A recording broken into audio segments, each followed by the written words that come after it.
Marcelo, sou médico infectologista aqui no Rio Grande do Sul, região sul do Brasil. Minha especialidade, então, é infectologia hospitalar e controle de infecção. E sou professor de infectologia e microbiologia na Universidade de Santa Cruz e coordenador do controle de infecção do Hospital Santa Cruz. A minha palestra se chama Infecções por enterobactérias resistentes a carbapenem. Pelo curto tempo que temos, então eu escolhi alguns focos mais importantes para a gente abordar nessa aula.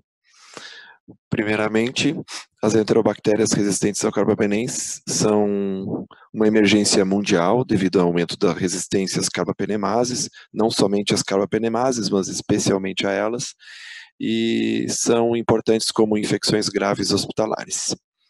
Junto com isso, nós temos um pior desfecho clínico relacionado basicamente a uma escolha inadequada do tratamento dos antimicrobianos ou até mesmo o atraso no diagnóstico que gera um atraso também no tratamento, e isso vai gerar um aumento de mortalidade, como a gente verá a seguir.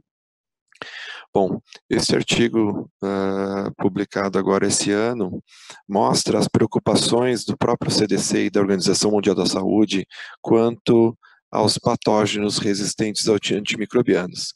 E a gente percebe, então, que os carbapenens e cefalosporinas de resistência de terceira geração nas enterobactérias são prioridade considerada crítica para a Organização Mundial da Saúde e para o CDC como uma urgência para tratamento, visto a sua mortalidade. Então, aqui como importante.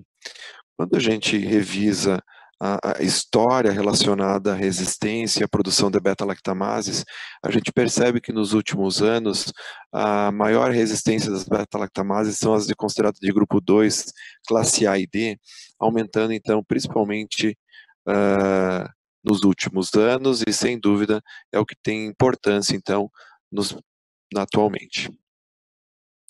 Quando a gente vai ver a classificação, a gente percebe que a resistência ao carbapenem, através de OXA 23, OXA 48 e a mais comumente falada, as de origem de KPC, vem então como grande importância.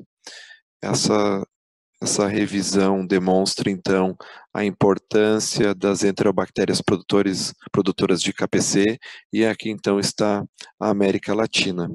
A América Latina aqui com os principais países, então, em 2011, como já com detecção de KPC.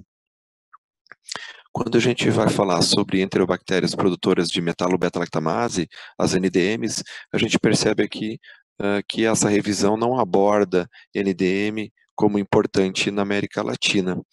Apesar de já existirem casos relatados, essa revisão não considerou.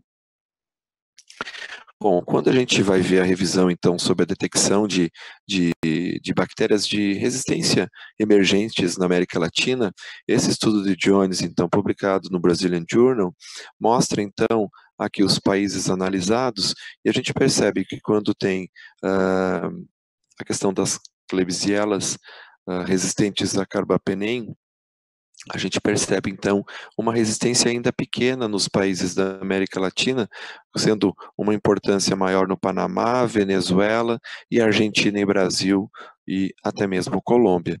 O restante com uma notificação pequena, lembrando que aqui são amostras de 2011, publicadas em 2013, e sem dúvida isso gera um subdiagnóstico nesse estudo, devido aquele banco de dados analisado nesse período.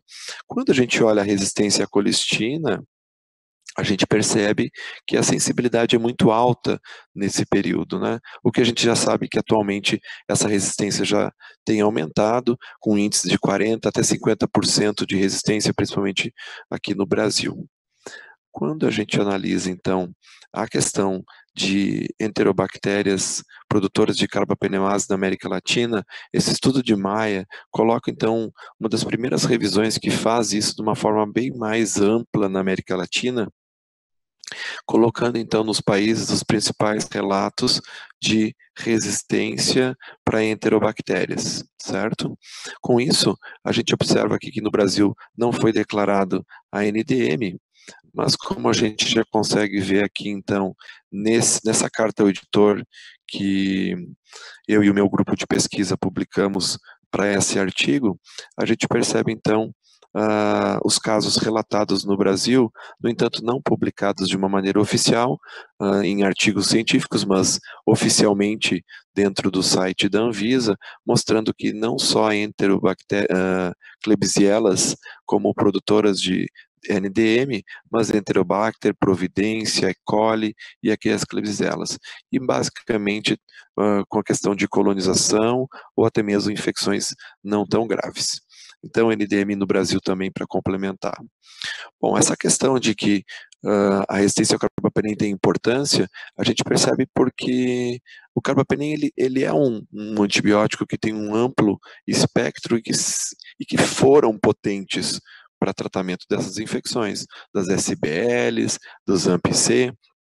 No entanto, o seu uso contínuo e necessário acabou gerando vários mecanismos de resistência, com expressão de beta-lactamases, as próprias carbapenemases, a diminuição de permeabilidade de membrana, que também é um mecanismo de resistência interessante para resistência ao carbapenem, muitas vezes não falados, ou até alterações de bombas de efluxo, que levou à sua disseminação mundial, e essa revisão do Alexandre Zavascki coloca isso muito bem para ter uma leitura complementar.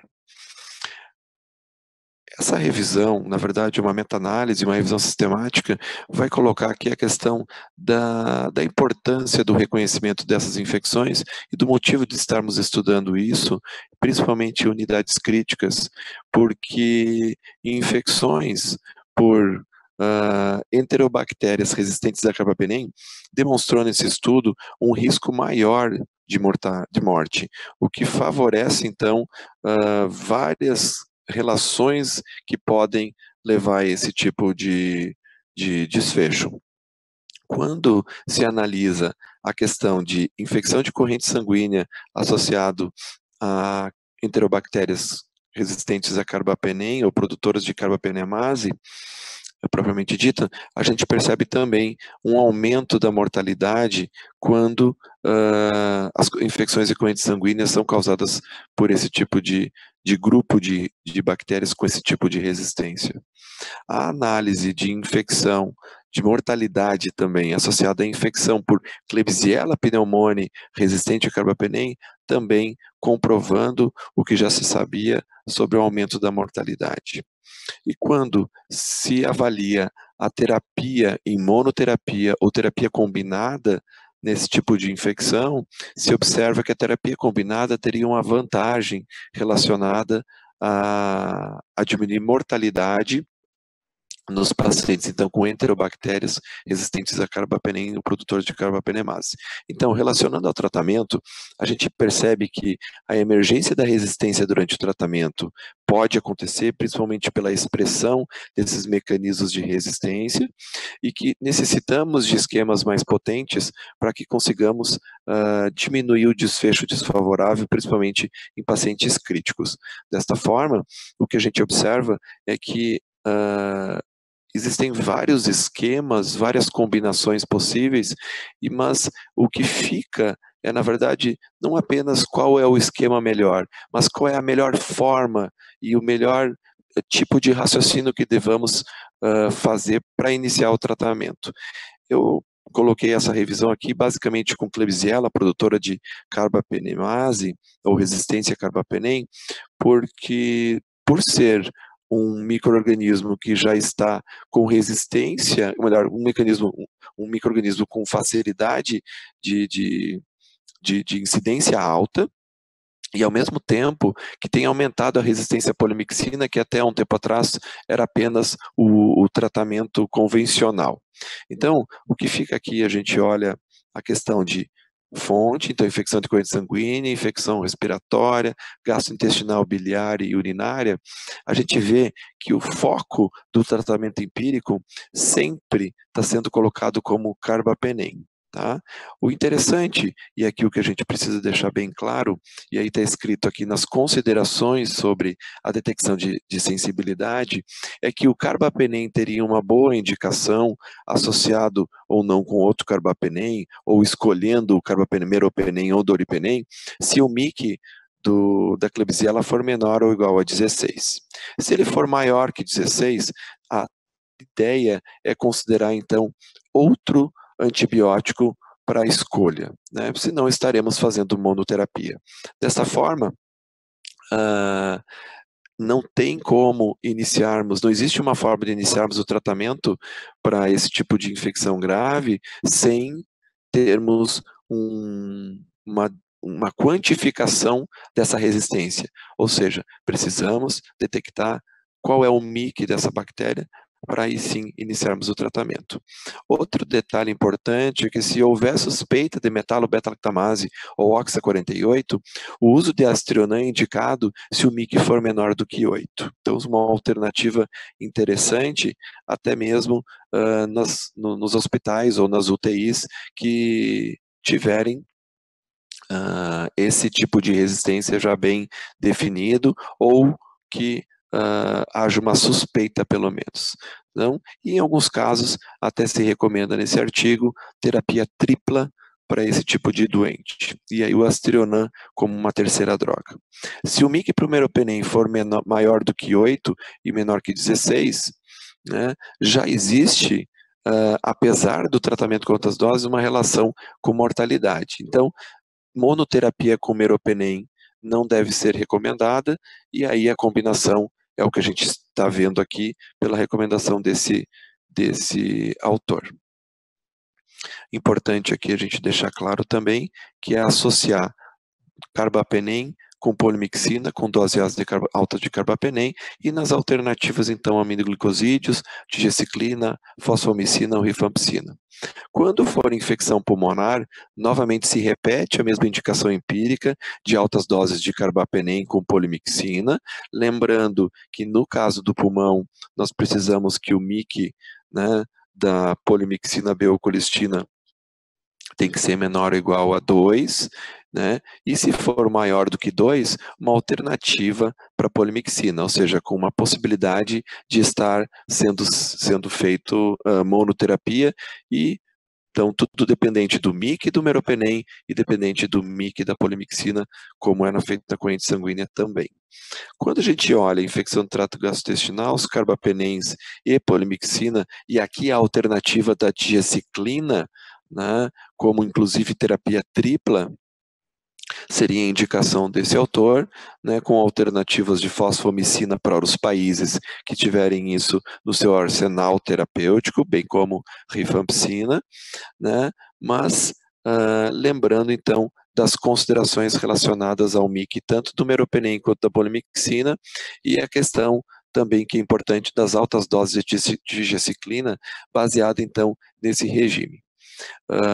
E ficar atento, então, basicamente, pela questão dos eventos adversos de altas doses de diaciclina, principalmente relacionados à sua infusão rápida, que basicamente é náusea. Quando a gente vê infecção urinária, a gente percebe que essas bactérias estão muito prevalentes. Aqui a orientação de altas doses de carbapenem, mas uma facilidade, então, de uso de fosfomicina, que é uma alternativa em alguns países, ou aminoglicosídeos. E aqui depois a gente faz uma ressalva sobre aminoglicosídeos em enterobactérias resistentes a carbapenem e o cuidado com o seu ponto de corte de sensibilidade. Os tratamentos alternativos, aqui é a colistina e o aminoglicosídeo também, lembrando que polimixina não deve ser a escolha para tratamento de infecção urinária. Se o regime dessa panresistência for relacionado ao uso de carbapenem e o regime básico for carbapenem, tigeciclina, aqui seus MICs considerados então adequados, então considerar tigeciclina uma alternativa se o MIC for menor ou igual a 1, fosfomicina se for menor ou igual a 32 e aminoglicosídeos se for menor ou igual a 2. Se o MIC for maior do que 2 ou maior que 4 para micacina, considerar então um tratamento alternativo. O grande problema são aqueles MICs próximos ao limite de sensibilidade, o que pode gerar uma mudança de dose do aminoglicosídeo, e se isso não for feito, a falha terapêutica, mesmo para infecção urinária, pode ocorrer. Então, em relação aos aminoglicosídeos que eu tinha colocado ali anterior, essa revisão, novamente do Alexandre Zavascki, publicada o ano passado, mostra que as diversas opções terapêuticas melhor, as únicas opções terapêuticas para Klebsiella pneumoniae e carbapenem acabam sendo os aminoglicosídeos. No entanto, essa sensibilidade ela é muito próxima ao break point, ou seja, aos pontos de corte relacionado de sensibilidade, 16 para o CLSI e 8 para o EUCAST. E para a micacina, então, para micacina e para gentamicina, 4 no CLSI e 2 no EUCAST. Ou seja, só por aí a gente já consegue ficar com um pouco de receio nessa questão de adotar o ponto de corte, onde na América nós teríamos um ponto de corte considerado até 16 ou 4 de sensibilidade e cai pela metade se considerarmos então o EUCAST e os dados europeus. Então, essa atenção deve ser dada e essa revisão é muito interessante e muito feliz em nos ajudar nesse sentido. Então, o que pode acontecer é que infecções graves, mesmo em dosagens altas, talvez não se alcance concentrações terapêuticas, o que pode dificultar a monoterapia e sendo inseguro para o paciente. Então, o adequado é regimes de altas dosagens, guiadas por MIC e terapia combinada em algumas situações. O que é interessante é que os autores concluem que os pontos de cortes atuais para os aminoglicosídeos devem ser revisados para infecções por enterobactérias resistentes a carbapenem em pacientes graves, o que vai interferir inclusive na dosagem. E terminando, aqui eu sumarizo então uma revisão muito interessante que coloca essa questão de novas drogas, né, ou novos inibidores de beta-lactamase para gram-negativos resistentes, certo? Então, colocando aqui bem claro os antibióticos relacionados, a atividade para enterobactérias resistentes a carbapenem e os não fermentadores, que não é o nosso foco, mas fica claro aqui. Então, o que a gente percebe? Cefepime com inibidor de beta-lactamase, o próprio carbapenem, né? A questão do astrionam com avibactam, ceftarolina com avibactam e outras cefalosporinas, ou o carbapenem com seus inibidores, e o meropenem com vaborbactam, como opções interessantes para esse tipo de resistência. A questão é qual será e qual a vantagem desse tipo de droga em relação à infecção que nós tivermos que tratar. Nem todas as drogas estão liberadas para todos os tipos de infecções causadas por esses tipos de micro-organismos, mas é importante, então, estarmos preparados que novas opções ainda estão disponíveis. Eu acredito que dessa forma a gente consiga fazer, então, uma análise crítica e até mesmo considerações a respeito do tratamento, e eu concluo dizendo que o tratamento dessas infecções deve ser feito baseado sempre na sua epidemiologia local, o tratamento empírico sendo discutido com cuidado com o intensivista, baseado na sua realidade local, nas suas condições de terapêuticas e disponíveis, e lembrando de fazer com que isso seja da maneira mais segura possível. Eu acredito que dessa forma a gente consiga ter uma discussão interessante e alertar então para dados, né, de mortalidade e a questão de novas drogas que, sem dúvida, podem nos ajudar no futuro. Muito obrigado.